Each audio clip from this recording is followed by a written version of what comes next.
Hi guys, এ দেখো আজকে আমরা আম মাখা খাবো বলে আম পাড়ছি। এই দেখো একটা বড় আম দেখতে পেয়েছি, ওটাকে পারবো। দেখো আমটা ফাইনালি পাড়া হয়ে গেছে, চলো এটাকে মাখার পালা। প্রথমে আমের খোসাটাকে ছাড়িয়ে নিতে হবে।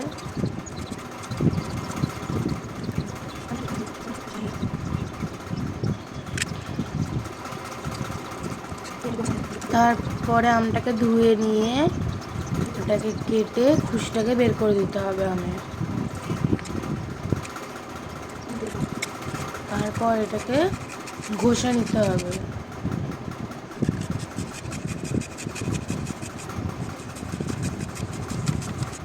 আমাদের একটা একটা করে সব আম ঘষা হয়ে গেছে। তারপরে তো নুন, লঙ্কা গুঁড়ো আর চিনি দিয়ে ভালো করে মেখে নিতে হবে।